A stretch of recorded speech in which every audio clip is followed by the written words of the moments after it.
கர்நாடக மாநிலம் உடுப்பி பக்கத்துல இருக்கிற டோல் பூத்துல 40 ரூபாய்க்கு பதிலாக டாக்டர் அக்கௌண்ட்ல 4 லட்சம் ரூபாய் எடுக்கப்பட்டிருக்கு. மைசூரை சேர்ந்தவர் டாக்டர் ராவ்.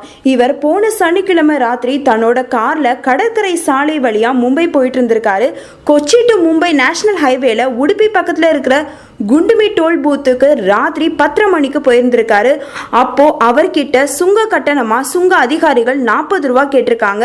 அதனால தன்னோட டெபிட் கார்டை எடுத்து நீட்டிருக்காரு டாக்டர் ராவ். கட்டணத்தை எடுத்துக்கிட்ட ஊழியர்கள் அதற்கான ரசீதையும் கார்டையும் திருப்பி கொடுத்திருக்காங்க. ரசீதை பார்த்து டாக்டர் அதுல 4 லட்சம் ரூபாய் எடுக்கப்பட்டதா சொல்லி வாக்குவாதத்துல ஈடுபட்டிருந்திருக்காரு. அவரோட செல்போன்லயும் 4 லட்சம் ரூபாய் எடுக்கப்பட்டதா குறுந்தகவல் வந்திருக்கு, அதாவது SMS வந்திருக்கு. அதை ஏத்துக்க மறுத்த ஊழியர்கள் நாங்க 40 ரூபா தான் எடுத்தோன்னு அடிச்சு பேசினாங்க. அதனால பக்கத்துல இருந்த கோட்டா போலீஸ் ஸ்டேஷனுக்கு போய் டாக்டர் ராவ் நடந்ததை சொல்லி புகார் கொடுத்தாரு. இதனால தலைமை காவலரோட டோல் பூத்துக்கு வந்த டாக்டர் ராவ் தன்னோட பணத்தை வாங்கி தரணும்னு கேட்டுக்கிட்டாரு. விஷயம் விவகாரமாகி போலீஸ் வரைக்கும் போனதை உணர்ந்த ஊழியர்கள் 4 லட்சம் ரூபாய் எடுத்துக்கிட்டதை ஒத்துக்கிட்டாங்க.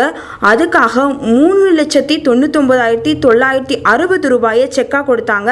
அதை ஏத்துக்க மறுத்த டாக்டர் எனக்கு ரொக்கமா தான் வேணும்னு சொன்னதுனால அதிகாலை 4 மணி அளவில் 3,99,960 ரூபாய் ரொக்கமா கொடுக்கப்பட்டது. இந்த சர்ச்சைக்குரிய டோல் பூத்தில் ஒரு நாளைக்கு 8 லட்சம் ரூபாய் வர வசூலாகும்னு போலீஸா சொல்லியிருக்காங்க. எது எப்படி இருந்தாலும் மக்களே, தயவு செய்து டோல் பூத்லையோ இல்லை மற்ற இடங்கள்லையோ நீங்கள் பணத்தை டெபிட் கார்டில் கொடுக்கும்போது தயவு செய்து அதை சரி பாருங்க.